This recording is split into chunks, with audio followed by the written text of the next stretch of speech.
Welcome to NewsSource. With thousands of young people struggling with revision and exam pressures at the moment, today we're going to be talking about the use of cognitive enhancing drugs to aid study. We'll be talking about their effects, side effects. It makes you sweat a lot.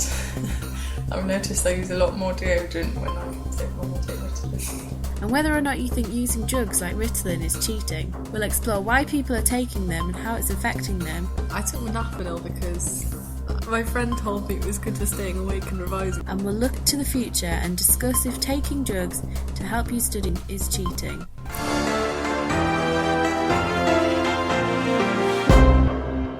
Perhaps the most abundant, well-known of the study drugs is caffeine.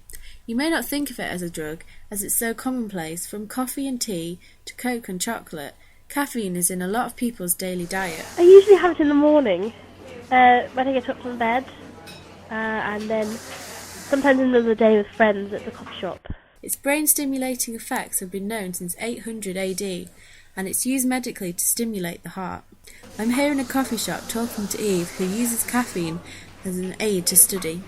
I'm a medical student, so we have the written exams and the practical exams, projects on top of that, so it requires a lot of work and you have to stay up a lot of long nights, long hours, so you need to keep your energy levels up somehow. During exam period I have a lot more, the caffeine keeps you awake, keeps you studying. I often go on to Red Bull or other branded products of such type. Caffeine works by fooling the brain. To the brain, caffeine looks like a molecule called adenosine. Normally, adenosine binds to its receptors and gradually makes you sleepy throughout the day. However, as caffeine has a very similar structure to adenosine, it can also bind to adenosine receptors, stopping the sleepy effects that adenosine will have. It also stimulates a part of your brain called the pituitary gland, which senses emergency and results in the release of adrenaline. This causes your pupils to dilate, your heart will beat faster, and it causes more sugar to be released into the bloodstream. This is the caffeine high that you experience. But can you have too much caffeine? Yes, I've had the shakes before. When you double up your coffee and your Pro Plus, that's usually when it happens. But some students are taking the need to study harder even further. One popular drug is Ritalin. It's normally prescribed to children with attention deficit hyperactivity disorder, or, as it's more commonly known, ADHD.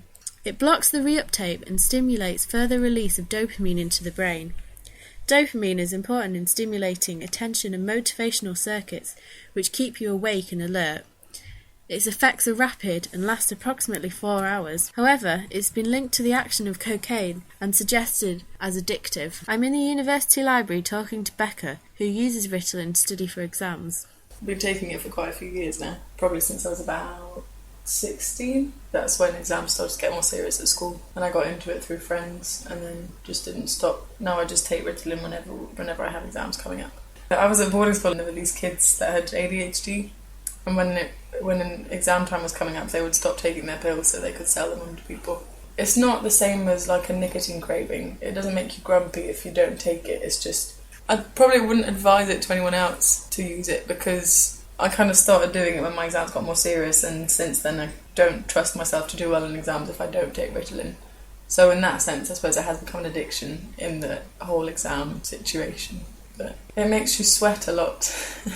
I've noticed I use a lot more deodorant when I take Ritalin. Realistically, I don't know how easy it would be to get your hands on Ritalin, so I might try and replace that habit with another substance then, if there's anything legal that actually works. There's a lot of differing opinions on the use of drugs to help study, and some worry about what it's actually doing to your brain. I wouldn't like the way that the drug affects the whole of your brain and not just the bit that you want it to.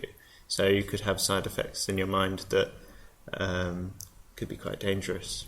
So I'd probably be too worried about those, especially if I'm getting the drugs from not over the counter at a pharmacy. They could have anything in them. This is a view shared by Trolls. She tried taking modafinil to help her study. I took modafinil because my friend told me it was good for staying awake and revising before an exam, and I had a really serious exam coming up. Modafinil is normally prescribed by doctors for keeping people with narcolepsy awake, but has become ever more available to those wanting to use it to study. I went and spoke to somebody and they told me that I could buy it from the library for a few pounds. But does modafinil really work? after a while I was getting really distracted and I couldn't sleep, so I couldn't sort of just cut it off and start again the next day. So it sort of became like a run-on effect where I wouldn't sleep and I wouldn't work and then I'd be too tired to work. So I wouldn't really recommend it. It gave me a headache and I was really tired afterwards, so I then had to sleep, which meant I couldn't revise for my other exams. Although known to cause significant changes in the level of dopamine and noradrenaline, which both help stave off tiredness, very little is known about the mode of action of modafinil, which has a long list of side effects from anxiety to flatulence. Like Troll, a lot of people would stay away from study drugs and use different ways to help them study. I prepare in advance and I make myself a timetable and I'm sure I stick to it. I always try to be prepared as soon as possible as well, try to make regular breaks to stay alert, and I also usually do a lot of exercise to keep me awake because it releases the endorphins which make me feel good and also increases my brain dopamine levels, which is like a natural high. But what if you could take drugs that would affect your memory? A drug called Aricept, which has shown modest benefits in patients with Alzheimer's, has also been tested for memory-enhancing use, and showed that airline pilots who took the drug remembered complex training better than those who took a placebo. There is also a range of drugs being studied which exploit a molecule called CREB, which has been shown to help in forming long-term memories. Do you think if you could take this study drug you would? Would it be cheating?